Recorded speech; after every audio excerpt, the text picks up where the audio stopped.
Hi hello welcome back to my YouTube channel.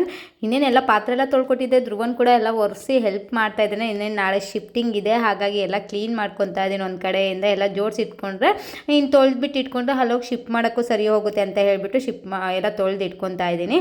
ಇನ್ನೊಂದು ಕಡೆ ನೀರು ಬರ್ತಾ ಇರಲಿಲ್ಲ ಟ್ಯಾಪಲ್ಲಿ, ಹಾಗಾಗಿ ಮ್ಯಾನ್ಯುವಲ್ ಆಗಿ ಹಾಕ್ತಾ ಇದ್ದೀನಿ. ಫ್ರಂಟ್ ಲೋಡ್ಗೆ ಹಾಕೋದು ಯಾವ ಥರ ಅಂತ ತುಂಬ ಜನಕ್ಕೆ ಗೊತ್ತಿರೋದಿಲ್ಲ. ಬೇಕು ಅಂದರೆ ಕಮೆಂಟ್ ಬಾಕ್ಸಲ್ಲಿ ತಿಳಿಸಿ.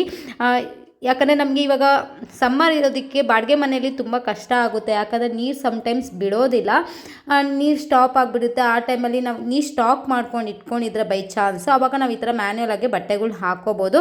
ಸಮ್ಟೈಮ್ಸ್ ಟ್ಯಾಪ್ಗಳಲ್ಲಿ ನೀರು ಬ್ಲಾಕ್ ಆಗಿ ನೀರು ಬರೋದಿಲ್ಲ, ವಾಷಿಂಗ್ ಮಿಷಿನಲ್ಲಾಗಿ ಕಿಚನಾಗಿ ನೀರು ಬರ್ತಾ ಇರೋದಿಲ್ಲ. ಆವಾಗ ಹಾಕೋದಕ್ಕೂ ಕೂಡ ತುಂಬ ಕಷ್ಟ ಆಗುತ್ತೆ. ಈ ಥರ ಕಲ್ತ್ಕೊಬಿಟ್ರೆ ನಿಜವೂ ನೀರೊಂದಿದ್ರೆ ಸಾಕು, ಡೈರೆಕ್ಟ್ ಕನೆಕ್ಟ್ ಮಾಡಿ ನೀರು ನಾವು ಔಟ್ಸೈಡಿಂದನೇ ಹಾಕ್ಕೋಬೋದು. ಯಾವ ಥರ ಅಂತ ನಿಮಗೆ ಗೊತ್ತಾಗಬೇಕು ಅಂದರೆ ಕಮೆಂಟ್ ಬಾಕ್ಸಲ್ಲಿ ನನಗೆ ಕಮೆಂಟ್ ಮಾಡಿ, ವಾಷಿಂಗ್ ಮಿಷಿನ್ಗೆ ಯಾವ ಥರ ಹಾಕೋದಂತ. ನಮಗೆ ಯಾವಾಗ ಎಮರ್ಜೆನ್ಸಿಗೆ ಯೂಸ್ ಆಗುತ್ತೆ ಇದು ಕಲ್ತ್ಕೊಂಡು ಇಟ್ಕೊಂಡಿದ್ರೆ. ಯಾಕಂದರೆ ನೀರು ಸಮ್ಟೈಮ್ಸ್ ಬರದೇ ಇರುವಾಗ ಈ ಥರ ಎಲ್ಲ ಹಾಕಿ ನಾವು ಮಾಡ್ಕೋಬೋದು ಬಟ್ಟೆಗಳ. ನಾನು ಇವಾಗ ಕಂಪ್ಲೀಟ್ ರಗ್ಗುಗಳು ಎಲ್ಲ ಇವಾಗ ತೊಗೊಂಡೋಗ್ಬೇಕಲ್ಲ, ಅಲ್ಲಿಗೆ ಎಲ್ಲ ವಾಶ್ ಮಾಡೇ ತೊಗೊಂಡೋಗ್ಬೇಕಾಗುತ್ತೆ. ಹಾಗೆ ತೊಗೊಂಡೋಗಬಾರ್ದು ಅಂತ ಹೇಳ್ತಾರಲ್ಲ, ಹಾಗಾಗಿ ಎಲ್ಲ ತೊಳೆದು ತೊಗೊಂಡೋಗ್ಬೇಕು ಅಂತ ಹೇಳಿಬಿಟ್ಟು ಎಲ್ಲ ವಾಷಿಂಗ್ ಮಿಷಿನ್ಗೆ ಹಾಕ್ಕೊತಾ ಇದ್ದೀನಿ. ನಾನು ಎಷ್ಟು ಬಟ್ಟೆಗಳೆಲ್ಲ ಹಾಕಿದ್ದೀನೋ ಇವತ್ತು ಆಲ್ಮೋಸ್ಟ್ ಒಂದು 4 ಲೋಡ್ ಹಾಕಿದ್ದೆ ರಗ್ಗುಗಳು, 1 ಲೋಡ್ ಬಟ್ಟೆ ಹಾಕಿದ್ದೆ. ಹಾಗಾಗಿ ನಿಮಗೂ ಕೂಡ ಶೇರ್ ಮಾಡೋಣ ಅಂತ ಹೇಳ್ಬಿಟ್ಟು, ತುಂಬ ಜನಕ್ಕೆ ಗೊತ್ತಿರೋಲ್ಲ ಮ್ಯಾನ್ಯುವಲಾಗಿ ಯಾವ ಥರ ಹಾಕೋದು ಅಂತ ಹೇಳಿಬಿಟ್ಟು ನಾನು ಸ್ಪೀಡ್ ವಾಶ್ಗೆ ಹಾಕ್ತಾಯಿದ್ದೀನಿ. ಯಾಕಂದರೆ ರಗ್ಗುಗಳಿಗೆ ಸ್ಪೀಡ್ ವಾಶ್ ಸಾಕಾಗುತ್ತೆ. 20 ನಿಮಿಷ 14 ನಿಮಿಷಕ್ಕೆ ನಾನು ಜಾಸ್ತಿ ಹಾಕೋದು. ಇನ್ನು ಬಟ್ಟೆ ಎಲ್ಲ ಇದ್ದರೆ 1.5 ಗಂಟೆಗೆ ಹಾಕ್ತೀನಿ. ಅದು ಅಷ್ಟೇ, ನಾವು ಯಾವುದೇ ಇವಾಗ 14 ನಿಮಿಷಕ್ಕೆ ಹಾಕಿದ್ರೂ 3 ಟೈಮ್ ನೀರು ಕೇಳುತ್ತೆ, 1.5 ಗಂಟೆಗೆ ಹಾಕಿದ್ರೂ 3 ಟೈಮ್ ನೀರು ಕೇಳುತ್ತೆ ಅಲ್ವಾ. ಹಾಗಾಗಿ ನಾನು ಇವಾಗ ಇದೇ ಥರ ಹಾಕ್ಕೊತಾ ಇದ್ದೀನಿ. 14 ನಿಮಿಷಕ್ಕೆ ಇಕ್ಕಿದೆ. ಇನ್ನು ಸೋಫಾ ಕವರ್ಗಳು ಎಲ್ಲ ಇದ್ವಲ್ಲ, ಹಾಗಾಗಿ ವಾಶ್ ಮಾಡ್ಕೊಳಕ್ಕೆ ಸರಿ ಹೋಗುತ್ತೆ ಅಂತ ಹೇಳಿಬಿಟ್ಟು ಹಾಕ್ಕೊತಾ ಇದ್ದೀನಿ. ಇದು ಸ್ವಲ್ಪ ಟೈಮ್ ಹಿಡಿಯುತ್ತೆ. ಏನಂದರೆ 20 ನಿಮಿಷ ಮಾಡೋ ಕೆಲಸನ ನಾವು ಒಂದು ಅರ್ಧ ಗಂಟೆ ಮೇಲೇ ಆಗುತ್ತೆ. ಇದಕ್ಕೆ ಅಂತ ಸಪ್ರೇಟ್ ಟೈಮ್ ಇಟ್ಕೊಂಡು ಅದಕ್ಕೆ ನೀರು ಕೇಳೋ ಸಿಗ್ನಲ್ ಕೊಟ್ಟಾಗ ನಾವು ಹಾಕಬೇಕಾಗುತ್ತೆ. ಹಾಗಾಗಿ ಇವಾಗ ನಾವು 14 ನಿಮಿಷಕ್ಕೆ ನೀರು ಹಾಕಿದ್ದೀವಿ ಅಂದರೆ ಮತ್ತೆ ಕೇಳೋದು 9 ನಿಮಿಷಕ್ಕೆ ಒಂದು ಸರಿ ಕೇಳುತ್ತೆ, 6 ನಿಮಿಷಕ್ಕೆ ಒಂದು ಸರಿ ಕೇಳುತ್ತೆ, 3 ಟೈಮ್ ಕೇಳುತ್ತೆ ಸ್ಪೀಡ್ ವಾಶಲ್ಲಿ. ಈ 20 ನಿಮಿಷಕ್ಕೆ ಹಾಕೋರು ಇದೇ ಪ್ರೋಸೆಸ್ಸೇ ಇರುತ್ತೆ. ನಿಮಗೆ ಕಂಪ್ಲೀಟಾಗಿ ನಿಮಗೆ ಗೊತ್ತಾಗಬೇಕು ಅಂದರೆ ನನಗೆ ಕಮೆಂಟ್ ಬಾಕ್ಸಲ್ಲಿ ತಿಳಿಸಿ, ಒಂದು ವಿಡಿಯೋ ಮಾಡ್ತೀನಿ ಅದಕ್ಕೋಸ್ಕರ. ಯಾಕಂದರೆ ತುಂಬ ಜನಕ್ಕೆ ಹೆಲ್ಪ್ ಆಗುತ್ತೆ ಇದು. ಯಾಕಂದರೆ ಇವಾಗ ಸಮ್ಮರ್ ಇರೋದ್ರಿಂದ ಬ್ಯಾಂಗ್ಳೂರಲ್ಲಿ ತುಂಬಾ ನೀರಿನ ಪ್ರಾಬ್ಲಮ್ ಇದೆ. ಇವಾಗ ವಾಷಿಂಗ್ ಮಿಷಿನ್ಗೆ ಹಾಕ್ಬೇಕಾದ್ರೆ ನೀರು ನಿಂತೋಗಿರುತ್ತೆ, ಅವಾಗ ಹಾಕೋದಕ್ಕಾಗಲ್ಲ. ಫ್ರಂಟ್ ಲೋಡ್ ಇರೋರಿಗೆ ಗೊತ್ತಿರೋದಿಲ್ಲ ಈ ಥರನೂ ಹಾಕ್ಬೋದಾದ. ನಂಗೆ ತುಂಬ ಜನ ಕೇಳಿದ್ದಾರೆ ಆಲ್ರೆಡಿ. ನೋಡಿ ನಿಮ್ಮ ಮುಂದೆನೇ ಹಾಕಿ ತೋರಿಸ್ತಾ ಇದ್ದೀನಿ ಯಾವ ಥರ ವರ್ಕ್ ಆಗುತ್ತೆ ಅಂತ ಹೇಳಿಬಿಟ್ಟು. ತುಂಬ ಅಂದರೆ ತುಂಬ ಚೆನ್ನಾಗೇ ವರ್ಕ್ ಆಗುತ್ತೆ. ಆದರೆ ವಾಷಿಂಗ್ ಮಿಷಿನ್ಗೆ ಯಾವುದೇ ರೀತಿ ಪ್ರಾಬ್ಲಮ್ ಆಗೋಲ್ಲ. ಯಾಕಂದರೆ ನಾನು ತುಂಬ 2 ವರ್ಷದಿಂದಲೂ ಇದೇ ಥರನೇ ಹಾಕ್ತಾಯಿದ್ದೀನಿ. ಯಾಕಂದರೆ ಸಮ್ಮರ್ ಬಂತು ಅಂದರೆ ನೀರಿನ ಪ್ರಾಬ್ಲಮ್ ಇರುತ್ತೆ. ಒಂದು ಸಮ್ಟೈಮ್ಸು ಹೇರ್ ಲಾಕ್ ಆಗಿ ನೀರು ಬರೋದಿಲ್ಲ ಟ್ಯಾಪ್ಗಳಲ್ಲಿ. ಹಾಗಾಗಿ ನಮ್ಮ ಮನೇಲಿ ಪ್ರಾಬ್ಲಮ್ ಇದೆ. ಹಾಗಾಗಿ ನಾನು ಈ ಥರ ಮ್ಯಾನ್ಯುವಲ್ ಆಗಿ ಕಲ್ತ್ಕೊಂಡಿದ್ದೀನಿ. ನೋಡಿ ಇವಾಗ 9 ನಿಮಿಷಕ್ಕೆ ನೀರು ಹಾಕ್ತಾಯಿದ್ದೆ ನಾನು. ಇವಾಗ 8 ಆಯ್ತಾನೆ నాకు ಸ್ಟಾಪ್ ಆಯಿತು. ಅಲ್ಲಿ ಸಿಂಬಲ್ ಬರ್ತಾಯಿದೆ ನೋಡಿ ನಿಮಗೆ, ಆನ್ ಆ್ಯಂಡ್ ಆಫ್ ಆಗ್ತಿದೆಯಲ್ಲ ಆ ಸಿಂಬಲ್. ಇವಾಗ ಸ್ಟಾಪ್ ಮಾಡಿದ್ದೀನಿ, ನೀರು ಹಾಕ್ತಾಯಿಲ್ಲ. ಇವಾಗ 6 ನಿಮಿಷಕ್ಕೆ ಮತ್ತೆ ನಮಗೆ ನೀರಿನ ಸಿಂಬಲ್ ತೋರಿಸುತ್ತೆ ನೋಡಿ. ಇವಾಗ ನೋಡಿ ಈ ಥರ ಆನ್ ಆ್ಯಂಡ್ ಆಫ್ ಆಗ್ತಾಯಿದೆ. ಈಗ ಇದಂತೂ ತುಂಬಾ ಈಸಿ, ಅಷ್ಟೊಂದೇನು ಕಷ್ಟ ಆಗೋದಿಲ್ಲ. ನೋಡಿ ಇವಾಗ 6 ನಿಮಿಷಕ್ಕೆ ಇವಾಗ ಸ್ಟಾಪ್ ಆಗುತ್ತೆ. ಮತ್ತೆ ನಮಗೆ ನೀರು ಕೇಳುತ್ತೆ ಆಪ್ಷನ್ನು. ನೋಡಿ ಇವಾಗ ನಾವು 6 ನಿಮಿಷಕ್ಕೆ ಮತ್ತೆ ನೀರು ಹಾಕಬೇಕಾಗುತ್ತೆ. ಯಾಕಂದರೆ ಒಂದು ಟೈಮ್ ಇವಾಗ ನಮ್ಗೆ ಒಗೆಯೋದಕ್ಕೊಂದು ಟೈಮ್ ತೊಗೊಳುತ್ತೆ. ಇವಾಗ ವಾಶ್ ಮಾಡೋಕ್ಕೆ 2 ಟೈಮ್ ವಾಷಿಂಗ್ ಮಿಷಿನ್ ತೊಗೊಳುತ್ತೆ ನೀರು. ಒಂದು ಅರ್ಧ ಬಕೆಟ್ ನೀರು ತೊಗೊಳುತ್ತಷ್ಟೇ. ನಮಗೆ ಏನಿಲ್ಲ ಅಂದರೆ ಒಂದು 25 ಲೀಟ್ರಲ್ಲಿ ನಮಗೆ ಕಂಪ್ಲೀಟ್ ಆಗುತ್ತೆ ಒಗೆಯೋದೆಲ್ಲ. ಇವಾಗ 6 ನಿಮಿಷದಿಂದ ನಾವು 1 ನಿಮಿಷ ನೀರು ಹಾಕಬೇಕಾಗುತ್ತೆ ಕರೆಕ್ಟಾಗೆ. ಯಾಕಂದ್ರೆ 6ರಿಂದ 5 ನಿಮಿಷಕ್ಕೆ ನಾವು ಬರಬೇಕಾಗುತ್ತೆ. ಇವಾಗ 5ನೇ ನಂಬರ್ ಬರೋವರೆಗೂ ನಾವು ನೀರು ಹಾಕಬೇಕಾಗುತ್ತೆ. ನೋಡಿ ಇವಾಗ 6ರಲ್ಲಿ ರನ್ ಆಗ್ತಾಯಿದೆ, ನಾನು ನೀರು ಹಾಕ್ತಾಯಿದ್ದೀನಿ. ನಾವು ಈ ಥರ ಸ್ಲೋ ಮೋಷನಲ್ಲಿ ನೀರು ಹಾಕ್ಕೋಬೇಕಾಗುತ್ತೆ. ನೋಡಿ ಇದೇ ಥರನೇ ಹಾಕಬೇಕು ನೀರು. ನೋಡಿ ಈ ಥರ ಹಾಕ್ಕೋಬೇಕಾಗುತ್ತೆ ನೀರು. ಇದೇ ಫ್ಲೋ ಅಲ್ಲಿ ಇರಬೇಕು ನೀರು. ಇನ್ನೊಂದು ಸ್ವಲ್ಪ ನಿಧಾನಕ್ಕೆ ಹಾಕಬೇಕಾಗುತ್ತೆ. ಯಾಕಂದರೆ ಔಟ್ಸೈಡೆಲ್ಲ ನೀರು ಬಿದ್ದು ಸ್ವಲ್ಪ ಪ್ರಾಬ್ಲಮ್ ಆಗುತ್ತೆ, ಚೆಲ್ಲೋಗುತ್ತಲ್ಲ. ಹಾಗಾಗಿ ಸ್ವಲ್ಪ ಕಿರಿಕಿರಿ ಆಗುತ್ತೆ. ಸ್ವಲ್ಪ ನಿಧಾನಕ್ಕೆ ಹಾಕ್ಕೊಂಡ್ರೆ ನೀರು ಕೂಡ ಚೆಲ್ಲೋದಿಲ್ಲ, ಗಲೀಜು ಕೂಡ ಆಗೋದಿಲ್ಲ. ನೋಡಿ ಇವಾಗ 5ನೇ ನಂಬರ್ ಆಗಿದೆ, ನಾನು ಸ್ಟಾಪ್ ಮಾಡ್ತಾ ಇದ್ದೀನಿ. ಇವಾಗ 5ನೇ ನಂಬರ್ಗೆ ಫುಲ್ ಕಂಪ್ಲೀಟ್ ಆಗುತ್ತೆ ನೀರು ಹಾಕೋದು. ನೋಡಿ ಇವಾಗ ಸ್ಪೀಡಾಗಿ ರನ್ ಆಗ್ತಾಯಿದೆ. ನೋಡಿ ಇವಾಗ ಕಂಪ್ಲೀಟ್ ಆಯ್ತು ಇದು ವಾಷಿಂಗ್ ಮಿಷಿನ್ ಅಷ್ಟೇ, ಏನು ಕಷ್ಟ ಇಲ್ಲ. ನೀರು ಬಂದಿಲ್ಲ ಅಂದರೂ ಕೂಡ ನಾವು ಆರಾಮಾಗಿ ಈ ಥರ ಹಾಕ್ಕೋಬೋದು. ನಿಮಗೆ ಕಂಪ್ಲೀಟ್ ವೀಡಿಯೋ ಬೇಕು, ನಿಮ್ಗೆ ಏನಾದ್ರು ತಿಳ್ಕೊಳ್ಳೋ ಆಸಕ್ತಿ ಇದ್ದರೆ ನನಗೆ ಕಮೆಂಟ್ ಬಾಕ್ಸಲ್ಲಿ ತಿಳಿಸಿ. ಕಂಪ್ಲೀಟಾಗಿ ಇವಾಗ 1.5 ಗಂಟೆಗೆ ಆ ಥರ ಹಾಕಬೇಕು, 20 ನಿಮಿಷಕ್ಕೆ ಆ ಥರ ಹಾಕಬೇಕು ಅಂತ ಕನ್ಫ್ಯೂಸ್ ಇರುತ್ತಲ್ಲ ತುಂಬ ಜನಕ್ಕೆ. ಬೇಕು ಅಂದರೆ ನನಗೆ ಕಮೆಂಟ್ ಬಾಕ್ಸಲ್ಲಿ ತಿಳಿಸ್ಬೋದು. ನೋಡಿ ಇವಾಗ ಕ್ಲೀನಾಗಿ ವಾಶ್ ಆಗಿದೆ. ನಾವು ಯಾವ ಥರ ಇವಾಗ ಟ್ಯಾಪಲ್ಲಿ ನೀರು ಬಂದು ವಾಶ್ ಆಗುತ್ತೋ ಅದೇ ರೀತಿಯಲ್ಲೇ ಇರುತ್ತೆ ಅಷ್ಟೇ, ಫುಲ್ ಡ್ರೈ ಆಗಿ ಬರುತ್ತೆ.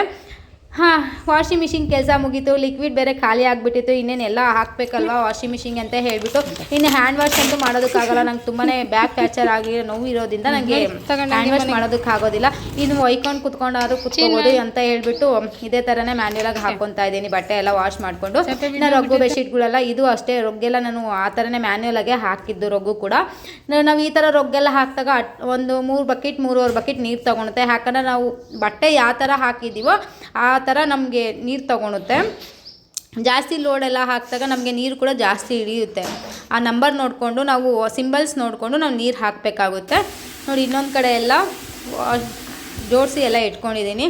ನಾನು ಈ ವಾಷಿಂಗ್ ಮಿಷಿನ್ ಲಿಕ್ವಿಡ್ ಯೂಸ್ ಮಾಡ್ತಾ ಇರೋದು ತುಂಬ ಅಂದರೆ ತುಂಬ ಚೆನ್ನಾಗಿದೆ. ಬಿಕೋ ಅವ್ರದ್ದು ತುಂಬಾ ಅಫೋರ್ಡಬಲ್ ಪ್ರೈಸಲ್ಲಿ ಸಿಗ್ತಾಯಿದೆ ಅಮೆಝಾನಲ್ಲಿ. ನೀವು ಕೂಡ ಬೈ ಮಾಡ್ಕೊಳ್ಳಿ ಬೇಕು ಅಂದರೆ. ಇನ್ನು ನನ್ನ ಡ್ರೆಸ್ಸಸ್ ಎಲ್ಲ ನಾನು ತೆಗಿತಾ ಇದ್ದೆ ಒಂದೊಂದೇ, ಎಲ್ಲ ತೆಗೆದ್ಬಿಟ್ಟು ಬಾಕ್ಸಸ್ಗೆ ಹಾಕಿ ಇಟ್ಬಿಡೋಣ ಅಂತ ಹೇಳಿಬಿಟ್ಟು. ಇವು ಎಲ್ಲ ನಮ್ಮ ಅಕ್ಕನ ಮದುವೆ ಟೈಮಲ್ಲಿ ತೊಗೊಂಡಿರೋದು, ತಿರ್ಗಿ ನಮ್ಮ ಅಪ್ಪ ಎಲ್ಲ ಹಬ್ಬಕ್ಕೆಲ್ಲ ಕೊಡಿಸಿರೋ ಅಂಥ ಡ್ರೆಸ್ಸಸ್ಗಳು. ಇವಾಗೆಲ್ಲ ಓಲ್ಡ್ ಫ್ಯಾಷನ್ ಆಗಿಬಿಟ್ಟಿದೆ, ನಾನು ಹಾಕ್ತಾನೇ ಇಲ್ಲ, ಸುಮ್ಮನೆ ಇಟ್ಕೊಂಡಿದ್ದೀನಿ ಅಷ್ಟೇ. ನೋಡ್ಬೋದು ತುಂಬಾ ಚೆನ್ನಾಗಿದೆ. ಇದು ನಮ್ಮ ಅಕ್ಕಂದು ರಿಸೆಪ್ಷನ್ ಡ್ರೆಸ್ಸು, ತುಂಬ ಚೆನ್ನಾಗಿದೆ, ನನಗೆ ಫೇವ್ರೇಟ್ ಅಂತ ಹೇಳ್ಬೋದು. ನನಗೆ ಎಲ್ಲ ನಮ್ಮ ಮನೆಯವ್ರು ಕೂಡ ಇದು ಫೇವ್ರೇಟ್, ಯಾಕಂದರೆ ನನಗೆ ತುಂಬ ಚೆನ್ನಾಗಿ ಕಾಣ್ತಿತ್ತು ಡ್ರೆಸ್ ಅದು, ಅದಕ್ಕೆ ನನಗೆ ತುಂಬ ಇಷ್ಟ ಆದದ್ದು. ಅದೇ ನಾನು ಇವಾಗ ಯಾರಿಗೂ ಕೊಡೋದಕ್ಕೂ ಹೋಗಲ್ಲ, ಯಾಕಂದರೆ ಹಾಗೆ ನೆನಪಿಗೆ ಇಟ್ಕೊಂಡಿರ್ತೀನಿ ನಾನು. ಆದರೂ ನಾನು ಬಿಸಾಕ್ಬಿಡೋಣ ಸುಮ್ಮನೆ ಇಟ್ಕೊಂಡಿದ್ದೀನಲ್ಲ 2 ವರ್ಷದಿಂದ ಅಂತ ಹೇಳಿಬಿಟ್ಟು. ಏನಂದರೆ ನನಗೆ ಮನೇಲಿದ್ದಾಗ ಟೀ ಶರ್ಟು ಪ್ಯಾಂಟ್ ಹಾಕ್ಕೊಂಡು ಅಭ್ಯಾಸ ಆಗಿಬಿಟ್ಟಿದೆ, ಡ್ರೆಸ್ಸಸ್ ಎಲ್ಲ ಹಾಕ್ಕೊಳಕ್ಕೆ ಇಷ್ಟ ಆಗೋದಿಲ್ಲ. ಯಾಕಂದರೆ ನಮಗೆ ಕಂಫರ್ಟಬಲ್ ಇರೋದ. ಇವಾಗ ಏನಾರ ಗ್ರ್ಯಾಂಡ್ ಇದಕ್ಕೆ ನಾವು ಮದುವೆಗಳಿಗೆ ಅವಕ್ಕೂ ಹಾಕ್ಕೊಂಡು ಹೋಗ್ತಿದ್ವಿ, ಇವಾಗ ಅದು ಕೂಡ ಓಲ್ಡ್ ಆಗಿಬಿಟ್ಟಿದೆ. ಸೀರೆನೇ ಹಾಕ್ಕೊತಾ ಇದ್ದೀವಿ. ಇವಾಗ ಗ್ರ್ಯಾಂಡ್ ಸೀರೆನೂ ಬಿಟ್ಬಿಟ್ಟು ಸಿಂಪಲ್ ಸ್ಯಾರಿಗಳಿಗೆ ಇಳಿದ್ಬಿಟ್ಟವರೆಲ್ಲ, ರೇಷ್ಮೆ ಸೀರೆಗಳು ಎಲ್ಲ ಅಷ್ಟೇ. ಹಾಗಾಗಿ ಇವಾಗ ನನಗೆ ಇವೆಲ್ಲ ಬಟ್ಟೆಗಳು ನೋಡ್ತಿದ್ದೆ ಏನಪ್ಪ ಮಾಡೋದು ಅಂತ ಅನ್ನಿಸ್ತಾ ಇದೆ. ಇನ್ನು ಧ್ರುವಂದು ಚಿನ್ಮಯ್ದು ಡ್ರೆಸ್ಸಸ್ಗಳಂತೂ ನೋಡಿದ್ರೇ ಬೇಜಾರಾಗೋಗುತ್ತೆ. ಯಾಕಂದರೆ ಈ ಡ್ರೆಸ್ ಎಲ್ಲ ಧ್ರುವನ್ ನಾಮಕರಣಲ್ಲಿ ಬಂದಿದ್ದು. ಇವಾಗ ತೋರಿಸ್ತಾ ಇರೋ ಡ್ರೆಸ್ ಬಂದು ಧ್ರುವನ್ ನಾಮಕರಣಕ್ಕೆ ಹಾಕ್ಕೊಂಡಿರೋ ಡ್ರೆಸ್ ಅದು. ನನಗಂತೂ ತುಂಬಾ ಫೇವ್ರೇಟು. ಏನಿಲ್ಲ ಅಂದರೂ 1,500 ಎಲ್ಲ ಕೊಟ್ಟು ತೊಗೊಂಡಿದ್ದೆ ಆವಾಗ. ಈಗ ನೋಡ್ತಾರೆ ವೇಸ್ಟ್ ಆಗೋಗುತ್ತೆ. ಇನ್ನೊಂದು ಏನಂದರೆ ನಾವು ಹಾಕ್ಕೊಂಡಿರೋ ಬಟ್ಟೆ ಇನ್ನೊಬ್ರಿಗೆ ಕೊಡಬಾರ್ದು ಅಂತ ಹೇಳ್ತಾರೆ. ಹಾಗಾಗಿ ನಂಗೆ ಯಾರಿಗೂ ಕೊಡೋಕ್ಕೂ ಇಷ್ಟ ಆಗ್ತಾಯಿಲ್ಲ. ಯಾಕಂದ್ರೆ ನಮಗಿರೋದು ಏನಾನ ಇದ್ರೂ ಅವ್ರಿಗೂ ಆಗುತ್ತೆ, ಆ ಮಗುಗೂ ಆಗುತ್ತೆ ಅಂತ ಹೇಳ್ತಾರೆ. ಆಗಿನ ಕಾಲದವರೆಲ್ಲ ಹಳೆ ಬಟ್ಟೆನೇ ಹಾಕಬೇಕು, ಬೇರೆಯವ್ರದ್ದೇ ಇಸ್ಕೊಂಡು ಹಾಕಬೇಕು ಅಂತ ಹೇಳ್ತಿದ್ರು. ಈಗಿನವರೆಲ್ಲ ಇಲ್ಲ ನಾವು ಹಾಕ್ಕೊಂಡಿರೋ ಬಟ್ಟೆ ಬೇರೆಯವ್ರಿಗೆ ಕೊಡಬಾರ್ದು ಅಂತ ಹೇಳ್ತಾ ಇದ್ದಾರೆ. ನನಗಂತೂ ಏನು ಮಾಡಬೇಕು ಅಂತಲೇ ಗೊತ್ತಾಗ್ತಿಲ್ಲ, ಸುಮ್ಮನೆ ಇರ್ತಾಯಿದ್ದೀನಿ ಅಷ್ಟೇ. ಏನು ಮಾಡೋದು, ಅದನ್ನು ಕೂಡ ಜೊತೆಗೆ ಎತ್ಕೊಂಡು ಹೋಗ್ತಾಯಿದ್ದೀನಿ ಅಲ್ಲಿಗೆ, ನೋಡೋಣ ಅಂತ ಹೇಳಿಬಿಟ್ಟು. ಇನ್ನೆಲ್ಲ ಒಂದು ಹತ್ರ ಹಾಕಿಬಿಟ್ಟು ಇಟ್ಟರೆ ಆಗುತ್ತೆ ಮೇಲ್ಗಡೆ ಅಂತ ಹೇಳಿಬಿಟ್ಟು ಎತ್ತಿಡ್ತಾ ಇದ್ದೀನಿ. ಈ ಡ್ರೆಸ್ ನಮ್ಮ ಧ್ರುವನ್ ನಾಮಕರಣದು, ನನಗೆ ತುಂಬಾ ಇಷ್ಟ. ಗೋಲ್ಡ್ ಕೋಟ್ ಬಂದಿರೋದು ತುಂಬ ಚೆನ್ನಾಗಿ ಕಾಣ್ತಿತ್ತು. ಧ್ರುವನ್ 9 ಮಂತ್ಸ್ ಪಾಪಲ್ಲಿ ನಾಮಕರಣ ಮಾಡ್ತೀವಲ್ಲ ಅವಾಗ ತೊಗೊಂಡಿದ್ದು. ನಾ ಚಿನ್ಮಯ್ ಕೂಡ ಒಂದು 2 ಟೈಮ್ಸ್ ಹಾಕ್ಕೊಂಡಿದ್ದೆ ಅಷ್ಟೇ. ಅವನಿಗೂ ಕೂಡ ಅಷ್ಟು ಗ್ರ್ಯಾಂಡ್ ಡ್ರೆಸ್ ಎಲ್ಲ ಇಷ್ಟ ಆಗೋಲ್ಲ ಚಿನ್ಮಯ್ ಕೂಡ, ಯಾಕಂದರೆ ಕಂಫರ್ಟಬಲ್ ಇರೋಲ್ಲ. ಏನೇ ಅದು ಟೀ ಶರ್ಟ್ ಚಡ್ಡಿ ಆ ಥರನೇ ಇರುತ್ತೆ ಮನೆಯಲ್ಲಿ ಕಂಫರ್ಟಬಲ್. ಏನಾದ್ರು ಮದುವೆಗಳಿಗೆ ಎಲ್ಲ ಹೋಗ್ಬೇಕಾದ್ರೆ ಹಾಕ್ಕೊಳಕ್ಕೆ ಇಷ್ಟ ಆಗುತ್ತೆ ಗ್ರ್ಯಾಂಡ್ ಎಲ್ಲ. ಇನ್ನು ಮನೆಗಿದ್ದಾಗೆಲ್ಲ ಈ ಥರ ಟೀ ಶರ್ಟ್ ಪ್ಯಾಂಟ್ ನಾನು ಯೂಸಲಿ ಇವೇ ಇಷ್ಟಪಡೋದು. ಟೀ ಶರ್ಟ್ ಪ್ಯಾಂಟ್ ಒಂದು 5 ಟೀ ಶರ್ಟ್ ಇದ್ದರೆ 1 ಇಯರ್ ಫುಲ್ ನಾನು ಅದನ್ನೇ ಯೂಸ್ ಮಾಡಿಬಿಡ್ತೀನಿ. ಯಾಕಂದರೆ ನಂಗೆ ಅಷ್ಟು ಇಷ್ಟ ಆಗುತ್ತೆ ಟೀ ಶರ್ಟ್ ಪ್ಯಾಂಟ್ಗಳಿದ್ದರೆ ಸಾಕು. ಇನ್ನು ಔಟ್ಸೈಡೆಲ್ಲ ಹೋಗೋದಕ್ಕೆ ಚೆನ್ನಾಗಿ ಡ್ರೆಸ್ ಇರಬೇಕಾಗುತ್ತೆ. ಮನೇಲಿ ಮಾತ್ರನೇ ಈ ಥರ ಇರ್ತೀನಿ. ನಾನು ವೀಡಿಯೋಸ್ ಎಲ್ಲ ನೋಡಿ ಏನೋ ಅಂದ್ಕೊಳಕ್ಕೆ ಹೋಗಬೇಡಿ. ಯಾಕಂದರೆ ನಾನು ಯಾವ ಥರ ಇದ್ದೀನೋ ಅದೇ ಥರನೇ ತೋರಿಸ್ಬೇಕಾಗುತ್ತೆ. ನಾನು ವೀಡಿಯೋಗೋಸ್ಕರ ನಾನು ಮಕ್ಕಳನ್ನ ಇಟ್ಕೊಂಡು ರೆಡಿಯಾಗಿ ಅವೆಲ್ಲ ಮಾಡೋಕ್ಕೆ ಪೇಷನ್ಸ್ ಇಲ್ಲ, ಕೆಲಸಗಳೇ ಜಾಸ್ತಿ ಇರುತ್ತಲ್ವ. ಹಾಗಾಗಿ ನನಗೆ ಸ್ವಲ್ಪ ಕಷ್ಟ ಆಗುತ್ತೆ ರೆಡಿಯಾಗಿ ಎಲ್ಲ ಮಾಡೋದು. ಸಮ್ಟೈಮ್ಸ್ ಏನೋ ಓಕೆ, ಎವ್ರಿ ಡೇ ನಾವು ಅದೇ ಥರನೇ ಇರಬೇಕು ಅಂದರೆ ನಮ್ಮ ಮನೇಲಿ ಯಾವ ಥರ ಇರ್ತೀವೋ ನ್ಯಾಚುರಲ್ ಆಗಿರುತ್ತಲ್ಲ, ಹಾಗಾಗಿ ನ್ಯಾಚುರಲಾಗೇ ತೋರಿಸ್ತಾ ಇರ್ತೀನಿ. ಏನು ಅಂದ್ಕೊಳಕ್ಕೆ ಹೋಗಬೇಡಿ. ನಿಮ್ಗೆ ಏನು ಅನ್ನಿಸ್ತಂತೆ ಹೇಳಿಬಿಟ್ಟು ಕಮೆಂಟ್ ಬಾಕ್ಸಲ್ಲಿ ತಿಳಿಸಿ. ಇನ್ನು ಚಿನ್ಮಯ್ಗೆ ಇದೊಂದು ಡ್ರೆಸ್ ಆಗುತ್ತೆ, ಹಾಗಾಗಿ ಇದನ್ನು ಕೂಡ ನಾನು ಹಾಕೋಣ ಅಂತ ಹೇಳಿಬಿಟ್ಟು ಎತ್ತಿಡ್ತಾ ಇದ್ದೀನಿ. ಇದು ಕೂಡ ಧ್ರುವನ್ಗೆ ಗಿಫ್ಟ್ ಮಾಡಿದ್ದು ಡ್ರೆಸ್ಗಳು. ನಾವು ತೊಗೊಂಡೋದಕ್ಕಿಂತ ಗಿಫ್ಟ್ಸೇ ಜಾಸ್ತಿ ಬಂದಿತ್ತು ಧ್ರುವನಿಗೆ ಡ್ರೆಸ್ಸಸ್ ಈ ಥರದ್ದು. ನಾನು ಈ ಥರ ಎಲ್ಲ ಜಾಸ್ತಿ ಪರ್ಚೇಸ್ ಮಾಡೋದಕ್ಕೆ ಹೋಗಲ್ಲ, ಯಾಕಂದರೆ ಮದುವೆಗಳು ಆ ಥರ ಇದ್ದಾಗೆಲ್ಲ ಪರ್ಚೇಸ್ ಮಾಡ್ತೀನಿ. ಆಮೇಲೆ ನಾನು ಈ ಥರ ಎಲ್ಲ ಮಾಡೋದಕ್ಕೆ ಹೋಗೋದಿಲ್ಲ, ಯಾಕಂದರೆ ಸುಮ್ಮನೆ ವೇಸ್ಟ್ ಆಗುತ್ತೆ. 1 ಟೈಮ್ ಹಾಕ್ಕೊಳೋದು ಮತ್ತು ನಾವು ಎಗೇನ್ ಅದನ್ನು ಹಾಕ್ಕೊಳೋದಿಲ್ಲ. ಇದಂತೂ ಜಂಪ್ ಸೂಟ್ ಅಂತೂ ಚಿನ್ಮಯ್ಗೆ ಹಾಕೇ ಇಲ್ಲ, ಹೇಗಿತ್ತೋ ಹಾಗೇ ಇಟ್ಟಿದ್ದೀನಿ. ಯಾಕಂದರೆ ಅವನು ಚಳಿಗಾಲದಲ್ಲೂ ಬೆವರ್ತಾನೆ ಇದ್ದ, ಹಾಗಾಗಿ ಹಾಕಲಿಲ್ಲ ಅಷ್ಟೇ. ಇನ್ನು ನಾನು ಹಾಕ್ಕೊಂಡಿರೋ ಟಿ ಶರ್ಟ್ ಬಂದು ನೀವು ಅನ್ಕೋಬೋದು YLG ಅದು ಕಂಪ್ನಿದು ಹಾಕ್ಕೊಂಡಿದ್ದೀನಿ ಟಿ ಶರ್ಟು. ಇದು ನಮ್ಮ ಆಂಟಿ ಹೋಗಿದ್ದು ಕೆಲಸದಲ್ಲಿ ಕೊಟ್ಟಿರೋಂಥ ಟಿ ಶರ್ಟು. ಹೊಸ ಟಿ ಶರ್ಟ್ಗಳು ಹಾಕೋತಿಲ್ಲ ಅಂತ ಹೇಳ್ಬಿಟ್ಟು ನನಗೆ ಕಳಿಸಿತ್ತು. ಆಮೇಲೆ ನಾನು ಅದೇ ಕೆಲಸಕ್ಕೂ ಹೋಗ್ತಾ ಇದ್ದೆ ಅಂತ ಅಂದ್ಕೊಳಕ್ಕೆ ಹೋಗಬೇಡಿ, ಯಾಕಂದರೆ ಕೆಲಸ ಮಾಡ್ತಿತ್ತಲ್ಲ, ಹಾಗಾಗಿ ಟಿ ಶರ್ಟ್ಸ್ ಎಲ್ಲ ಬರೋವು, ಹಾಗಾಗಿ ನನಗೆ ಕಳಿಸಿತ್ತು, ಒಂದೆರಡು ಕಳಿಸಿತ್ತು. ಹಾಗಾಗಿ ನಾನು ಹಾಕೊತಿದ್ದೆ, ಲೂಸ್ ಚೆನ್ನಾಗಿರುತ್ತೆ ಮನೆಗಿದ್ದಾಗ ಹಾಕೊಳಕ್ಕೆ ಅಂತ ಹೇಳ್ಬಿಟ್ಟು ಹಾಕೊತಿದ್ದೆ. ಇನ್ನು ಅದನ್ನೆಲ್ಲ ಮುಗಿಸ್ಬಿಟ್ಟು ಬಂದು ಧ್ರುವಂಗೆ ದೋಸೆ ಹಾಕ್ಕೊಡೋಣ ಅಂತ ಹೇಳಿಬಿಟ್ಟು ಹೊಟ್ಟೆ ಹಸ್ಕೊಂಡ್ಬಿಟ್ಟಿದ್ದ, ಹಾಗಾಗಿ ದೋಸೆ ಹಾಕ್ಕೊಟ್ಟೆ. ಇನ್ನು ತಿನ್ಕೊತಾನೆ ಅಂತ ಹೇಳಿಬಿಟ್ಟು ಸ್ಕೂಲಿಂದ ಬಂದಮೇಲೆ ಅವ್ನಿಗೇನು ಕೊಟ್ಟಿರಲಿಲ್ಲ. ನಾನು ಸ್ವಲ್ಪ ಕೆಲಸ ಮಾಡ್ಕೊತಿದ್ನಲ್ಲ, ಅವನಿಗೂ ಕೂಡ ಸ್ನ್ಯಾಕ್ಸ್ ಕೊಟ್ಟಿದ್ದಂತೆ ಸ್ಕೂಲಲ್ಲಿ, ಹಾಗಾಗಿ ತಿನ್ಕೊಂಡಿರಲಿಲ್ಲ ಬಂತಾನೆ. ಇನ್ನು ಅವನಿಗೂ ಕೂಡ ದೋಸೆ ಎಲ್ಲ ಹಾಕ್ಕೊಟ್ಬಿಟ್ಟು ಇನ್ನು ಫ್ರಿಜ್ಜು ಇನ್ನೊಂದು ಕಡೆ ಎಲ್ಲವನ್ನು ಕ್ಲೀನ್ ಮಾಡಿಕೊಂಡೇ ತೊಗೊಂಡು ಹೋಗ್ಬೇಕು ಅಂತ ಹೇಳ್ತಾರೆ ನಮ್ಮಮ್ಮ. ಹಾಗಾಗಿ ಪ್ರತಿಯೊಂದು ನಾವು ಕ್ಲೀನ್ ಮಾಡ್ಕೊತಾ ಇದ್ದೀನಿ. ಇವಾಗ ಫ್ರಿಜ್ಜೆಲ್ಲ ಫುಲ್ ಗ್ಲಾಸಸ್ ಎಲ್ಲ ತೆಗೆದ್ಬಿಟ್ಟು ಒಂದು ಕಡೆ ಕ್ಲೀನ್ ಮಾಡ್ಕೊತಾ ಇದ್ದೀನಿ. ಸ್ವಲ್ಪ ವೆಟ್ಟೆಲ್ಲ ಮಾಡಿಕೊಂಡು ತಾವದ ಬಟ್ಟೆಗೆ ಸ್ವಲ್ಪ ಸ್ಕ್ರಬ್ ಮಾಡಿದ್ದೆ. ಫ್ರಿಜ್ಜು ಒಂದು ಸ್ವಲ್ಪ ಗಲೀಜು ಆಗಿತ್ತು, ಒಳಗಡೆ ಎಲ್ಲ ಕ್ಲೀನ್ ಮಾಡಿಕೊಂಡು ತೊಗೊಂಡು ಹೋಗೋಣ, ನಾಳೆ ಹೋಗೋದಕ್ಕೆ ಸರಿ ಹೋಗುತ್ತೆ ಅಂತ ಹೇಳಿಬಿಟ್ಟು ಕ್ಲೀನ್ ಮಾಡ್ಕೊತಾ ಇದ್ದೀನಿ. ಇನ್ನೊಂದೇನು ಅಂದರೆ ಐಸ್ ಕ್ಯೂಬ್ ಹಾಕ್ಬಿಟ್ಟಿತ್ತು, ತುಂಬ ದಪ್ಪ, ನೋಡ್ತಾ ಇರ್ಬೋದು ವಿಡಿಯೋದಲ್ಲಿ ನೀವು. ಸ್ವಿಚ್ಚೆಲ್ಲ ಆಫ್ ಮಾಡಿದ್ನಲ್ಲ, ಹಾಗೆ ಕರಗದ ಮೇಲೆ ಬಿಸಾಕ್ಬಿಡೋಣ ಅಂತ ಹೇಳಿಬಿಟ್ಟು ಹಾಗೆ ಬಿಟ್ಟಿದೆ. ಇನ್ನು ನಾನು ಕೂಡ ರೆಡಿ ಆಗಿ ಬಂದುಬಿಟ್ಟು ಇನ್ನು ಅಡುಗೆ ಮಾಡ್ಕೊತಾ ಇದ್ದೀನಿ. ಇನ್ನು ಸಾಂಬಾರು ಮಾಡ್ಕೊಳೋಣ ಅಂತ ಹೇಳಿಬಿಟ್ಟು ಇನ್ನು ಫ್ರೆಶಪ್ ಎಲ್ಲ ಆಗಿ ಸಾಂಬಾರು ಮಾಡ್ಕೊತಾ ಇದ್ದೀನಿ ಬಂದು.